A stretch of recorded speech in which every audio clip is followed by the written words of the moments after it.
ಕೇಂದ್ರ ಬಿಜೆಪಿ ಸರ್ಕಾರ ನರೇಗಾ ಯೋಜನೆಯಲ್ಲಿ ಮಹಾತ್ಮ ಗಾಂಧೀಜಿಯವರ ಹೆಸರನ್ನು ಕೈಬಿಟ್ಟು ಹೆಸರನ್ನು ಬದಲಿಸಿರುವುದು ಖಂಡನೀಯ ಅಂತ ಪ್ರತಿಭಟನೆಯನ್ನು ನಡೆಸಿದರು.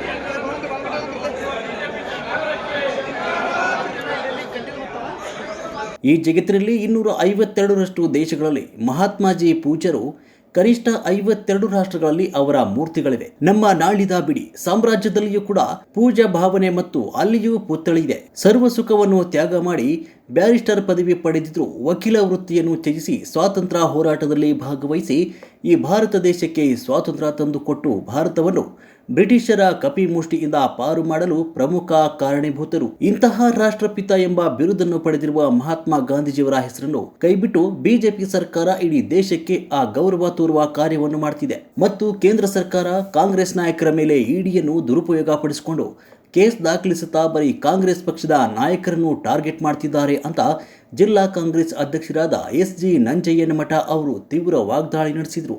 ಈ ದೇಶದ ಸ್ವಾತಂತ್ರ್ಯಕ್ಕಾಗಿ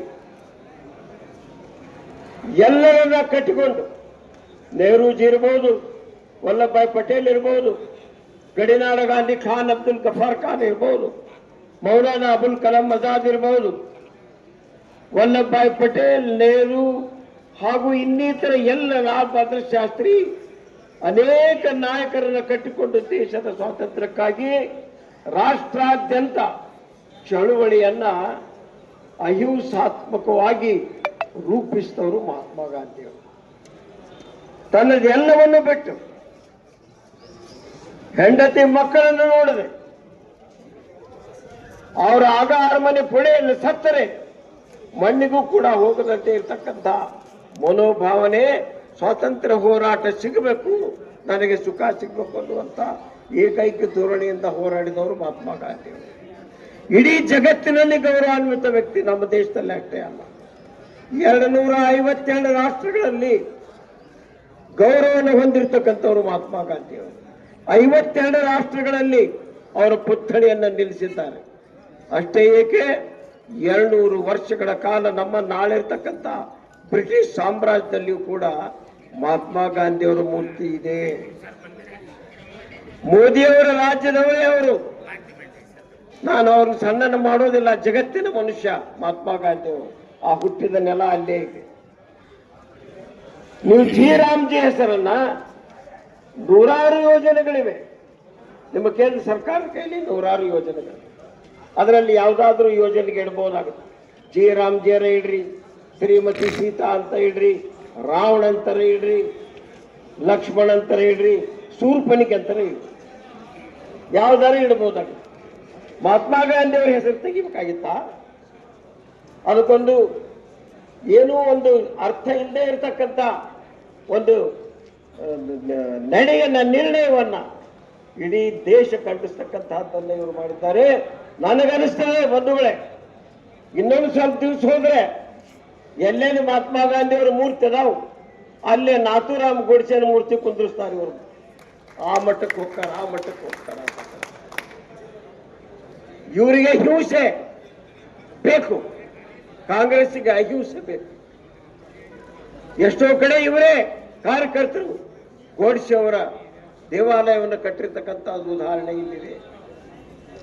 ಇಂಥ ಒಬ್ಬ ಚಳವಳಿಯ ಮುಖಾಂತರ ಬ್ರಿಟಿಷರನ್ನು ಓಡಿಸಿರ್ತಕ್ಕಂಥ ಆ ಮಹಾನುಭಾವನ ಹೆಸರನ್ನ ತೆಗೆದು ಅದಕ್ಕೆ ಬೇರೆ ಹೆಸರಿಡ್ತಕ್ಕಂಥ ಪ್ರಮೇಯವನ್ನು ತಂದುದರಿಂದ ನಾವು ಇವತ್ತು ಖಂಡನ ನಿರ್ಣಯಿಸಬೇಕಾಗಿದೆ. ರಾಷ್ಟ್ರಪತಿಗಳಿಗೆ ನಮ್ಮ ಮನವಿಯನ್ನು ಕಳಿಸಬೇಕಾಗಿದೆ, ಖಂಡಿಸಬೇಕಾಗಿದೆ. ಆ ಒಂದು 1938ರಲ್ಲಿ ಹುಟ್ಟಿದ್ದು ನ್ಯಾಷನಲ್ ಹೆರಾಲ್ಡ್ ಪತ್ರಿಕೆ. ಆ ಪತ್ರಿಕೆ ಅಡ್ವರ್ಟೈಸಿಂಗ್ ಹುಟ್ಟಿದ್ದಲ್ಲ, ರಾಜಕಾರಣ ಬರೆದು ಕೊಟ್ಟಿದ್ದಲ್ಲ, ಕವನ ಸಾಹಿತ್ಯವನ್ನು ಬರೆದು ಕೊಟ್ಟಿದ್ದಲ್ಲ. ದೇಶದ ಜನರನ್ನ ಸ್ವಾತಂತ್ರ್ಯದ ಹೋರಾಟಕ್ಕೆ ಅಣಿಗೊಳಿಸುವುದಕ್ಕಾಗಿ ಪಂಡಿತ್ ಜವಾಹರ್ಲಾಲ್ ನೆಹರು ಅವರ ನೇತೃತ್ವದಲ್ಲಿ, ಸಂಪಾದಕತ್ವದಲ್ಲಿ ಇವತ್ತು ಅವರು ಆ ನ್ಯಾಷನಲ್ ಹೆರಾಲ್ಡ್ ಪತ್ರಿಕೆಯನ್ನ ಪ್ರಾರಂಭ ಮಾಡಿ ಅದಕ್ಕೆ ದೇಣಿಗೆ ಸಾಕಷ್ಟು ಜನ ಕೊಟ್ಟ. ನಮ್ಮೂರ ಗುಡಿ ಕಟ್ಟಕ್ಕೆ ನಾವು ದೇಣಿಗೆ ಕೊಡ್ತೀವಿ, ಕೇಸ್ ಹಾಕಕ್ ಬರ್ತಾ ಬರ್ರಿ ಏನ ಕೇಸ್ ಹಾಕ್ತೀರ ಅವ್ರಿಗೆ?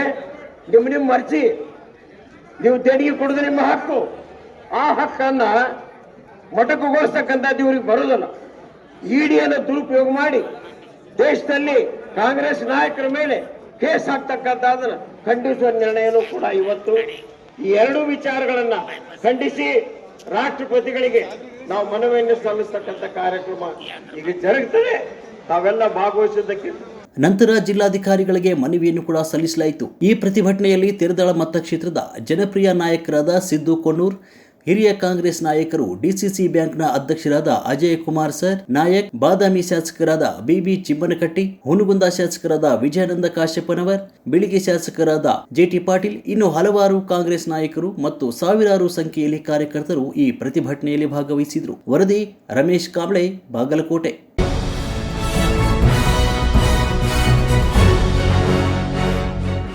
ನಿರ್ಭೀತಿ, ನಿಷ್ಪಕ್ಷಪಾತ, ನಿಖರವಾದ ಸುದ್ದಿಗಳಿಗಾಗಿ ನೀವು ನೋಡ್ತಾ ಇರಿ ಯುಕೆ ಟಿವಿ ಕರ್ನಾಟಕ. ಇದು ನಿಮ್ಮ ಧ್ವನಿ. ಇನ್ನು ಹೆಚ್ಚಿನ ಸುದ್ದಿಗಳಿಗಾಗಿ ನಮ್ಮ ಚಾನೆಲ್ ಅನ್ನ ಲೈಕ್ ಮಾಡಿ, ಸಬ್ಸ್ಕ್ರೈಬ್ ಮಾಡಿ, ಪಕ್ಕದಲ್ಲಿ ಇರುವ ಬೆಲ್ ಐಕಾನ್ ಪ್ರೆಸ್ ಮಾಡಿ. ಧನ್ಯವಾದಗಳು.